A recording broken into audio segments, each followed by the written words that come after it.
نواز کے سربراہ نواز شریف وزیر اعظم بن گئے جبکہ بینظیر قائد حزب اختلاف بن گئی۔ 1993 میں اس وقت کے صدر نے غلام اسحاق خان کے نواز شریف کی حکومت کو بھی بدعنوانی کے الزام میں برطرف کر دیا، جس کے بعد اکتوبر 1993 میں عام انتخابات ہوئے جس میں پیپلز پارٹی اور اس کے حلیف جماعتیں معمولی اکثریت سے کامیاب ہوئی اور بینظیر ایک مرتبہ پھر وزیر اعظم بن گئی۔ پیپلز پارٹی کے اپنے ہی صدر فاروق احمد خان لغاری نے 1996 میں بد امنی اور بدعنوانی، کرپشن اور ماورائے عدالت قتل کے اقدامات کے باعث بینظیر کی حکومت کو برطرف کر دیا۔ بینظیر بھٹو پر اقتدار میں آتے ہی سب سے پہلے بھارت میں سکھوں کی علیحدگی کی تحریک خالصتان بند کروائی جو جنرل ضیاء الحق نے اپنے دور میں شروع کروائی تھی تاکہ بھارت سے بنگلہ دیش کا بدلہ لیا جا سکے۔ وہ تحریک کامیابی کے نزدیک تھی کہ اطلاعات کے مطابق بینظیر نے بیرسٹر اعتراض حسن کے ہاتھوں ان سارے سکھ لیڈروں کے نام اور ٹھکانے بھارت بھجوا دیے جو تحریک کو لیڈ کر رہے تھے۔ اس طرح انڈیا جو تقریباً تحریک کو دبانے کو ناکام ہو چکا تھا، اس نے راتوں رات ان سب کو گرفتار کر کے تحریک کا خاتمہ کر دیا۔ اس کے علاوہ بینظیر اپنے پہلے دور میں پاکستان کو ایٹمی پروگرام کو امریکہ کے کہنے پر رول بیک کرنے کے لیے تیار ہو گئی تھی لیکن آرمی کے دباؤ کی وجہ سے نہ کر سکی۔ اس بات کو بینظیر کی پاکستان دشمنی تصور کیا گیا۔ آپ اور آپ کے خاوند آصف علی زرداری پر مالی بدعنوانی کے بیشتر الزامات ہیں اور دنیا کے مختلف ممالک میں اس سلسلے میں مقدمات قائم ہیں۔ اکتوبر 2007 میں بینظیر نے امریکی امداد سے پرویز مشرف کی حکومت سے ساز باز کے نتیجے میں اپنے خلاف مالی بدعنوانی کے تمام مقدمات ختم کروانے میں کامیاب ہو گئی۔ قومی مفاہمت فرمان کے متعلق مقدمے کی سماعت کے دوران قومی احتساب دفتر نے عدالت کو بتایا گیا کہ آصف علی زرداری نے بینظیر کی حکومت کے زمانے میں $1.5 بلین کے ناجائز اثاثے حاصل کیے۔ بینظیر نے فوجی امن پرویز مشرف کی طرف سے 3 نومبر 2007 کو ہنگامی حالات کے نفاذ اور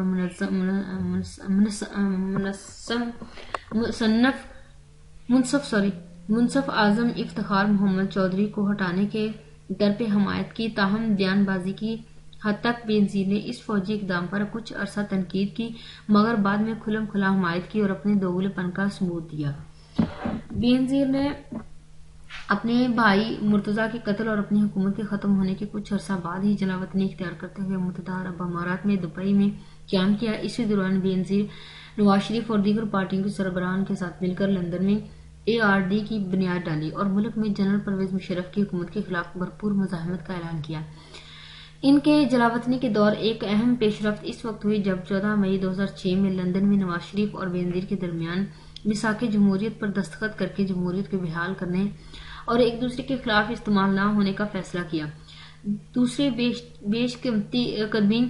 پیش قدمی اس وقت ہوئی جب 28 جولائی 2007 کو ابو ظہبی میں جنرل مشرف اور بینظیر کے درمیان ایک اہم ملاقات ہوئی جس کے بعد پیپلز پارٹی کے چیئرپرسن تقریباً 8.5 سال کی عمر میں جلاوطنی ختم کر کے 8 اکتوبر کو وطن واپس آئیں تو ان کا کراچی ایئرپورٹ پر بے مثال استقبال کیا گیا۔ بینظیر کا کارواں شاہراہ فیصل پر مزار قائدب کی جانب بڑھ رہا تھا کہ اچانک زوردار دھماکے ہوئے جس کے نتیجے میں 100 کو موت کی نیند سو گئے جبکہ سینکڑوں زخمی ہو گئے۔ قیامت صغریٰ کے اس منظر کے دوران بینظیر کو بحفاظت بلاول ہاؤس بھجوا دیا گیا۔ پیپلز پارٹی کی چیئرپرسن جب اپنے بچوں بلاول بختیار اور آصفہ سے ملنے دوبارہ دبئی گئی تو ملک کے اندر جنرل پرویز مشرف نے 3 نومبر کو ایمرجنسی نافذ کر دی۔ یہ خبر سنتے ہی بینظیر دبئی سے وطن واپس لوٹی۔ ایمرجنسی کے خاتمے، ٹی وی چینل سے پابندی ہٹانے اور سپریم کورٹ کے ججز کی بحالی کا مطالبہ کرتے ہوئے حکومت کے خلاف تحریک چلانے کا اعلان کیا۔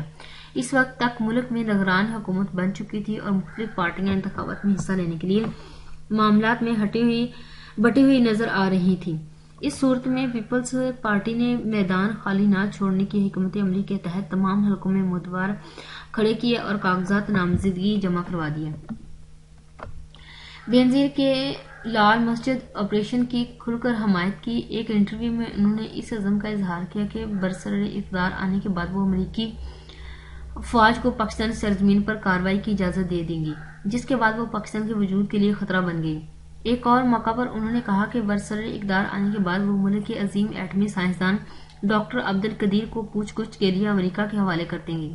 محترمہ کے ان بیانات نے پاکستانی قوم میں بڑا اضطراب پیدا کر دیا۔ قوم یہ سوچنے پر مجبور ہو گئی کہ کرسی کے حصول کے لیے امریکہ اور مغرب کو خوش کرنے کی خاطر محترمہ کس حد تک گر سکتی ہیں۔ 27 دسمبر 2007 کو جب بے نظیر لیاقت باغ نے عوامی جلسے میں سے خطاب کرنے کے بعد اپنی گاڑی میں بیٹھ کر اسلام آباد آ رہی تھی کہ لیاقت باغ کے مرکزی دروازے پر پیپلز بوتھ آرگنائزیشن کے کارکن بے نظیر بھٹو کے حق میں نعرے بازی کر رہے تھے۔ اس وقت جب وہ پارٹی کارکنوں کے ساتھ اظہار یکجہتی کے لیے گاڑی کی چھت سے باہر نکل رہی تھی کہ نامعلوم شخص نے ان پر فائرنگ کر دی۔ اس کے بعد بے نظیر کی گاڑی سے کچھ فاصلے پر ایک زوردار دھماکہ ہوا جس میں ایک خودکش حملہ آور جس نے دھماکہ خیز مواد سے بھری ہوئی بیلٹ پہن رکھی تھی خود کو دھماکے سے اڑا دیا۔ اس دھماکے میں بے نظیر بھٹو جس گاڑی میں سوار تھی اس کو بھی شدید نقصان پہنچا، لیکن گاڑی کا ڈرائیور اسی حالت میں گاڑی کو بھگا کر راولپنڈی جنرل ہسپتال لے گیا جہاں وہ زخموں کی تاب نہ لاتے ہوئے جاں بحق ہو گئی۔ بے نظیر کی وصیت کے مطابق پیپلز پارٹی کی قیادت ان کے 19 سالہ بیٹے بلاول زرداری بھٹو کو وراثت میں سپرد کر دی گئی۔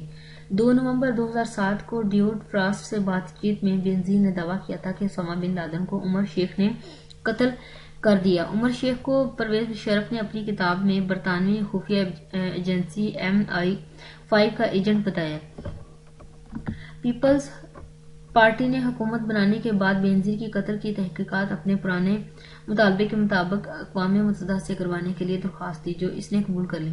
آصف علی زرداری نے بے نظیر کے قتل کی پہلی برسی پر دعویٰ کیا کہ نہیں معلوم کہ قاتل کون ہے، البتہ صدر مملکت بن جانے کے بعد قتل کی دوسری برسی پر اپنی تقریر میں اس بارے میں کچھ نہ بتا سکے۔ اس تقریر پر مبصرین نے گھٹیا درجے کی بتایا۔ سابق رئیس عسکریہ مرزا اسلم بیگ نے دعویٰ کیا کہ بے نظیر کو بلیک واٹر نے قتل کیا تھا۔ بعض حلقوں میں یہ تاثر عام ہے کہ قتل ڈک چینی کے حکم پر ہوا، لیکن اکثر کہتے ہیں کہ یہ جھوٹ ہے۔ اس کے قتل سے سب سے زیادہ نقصان امریکہ کو ہوا۔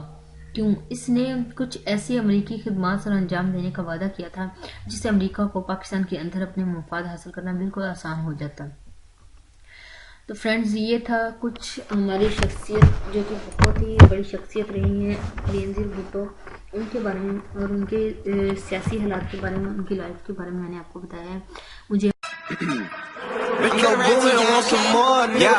Two rings, I'm the MVP. I'm Steph Curry, all I ever do is switch threes. My shows look like I've been living in DC. A whole lot of people listen when I give my speech. Like Mr. King, my fit looking crispy clean. Smoke green, on my eyes glaze Krispy Kreme. Turn a booth into ash when I spit this heat. Your Dre beats might melt from these EP3s. Sheesh. Who would've thunk it that I would go out in public and spit something that's disgusting and everybody would bump it. A nerdy dude, now I'm something like Breezy. I'm about to run it. And these band girls all trying to blow me like a trumpet. Independent, you a puppet. The flow is like double dutch if you try to jump. And I promise that you gon' get hurt. Giving the pads.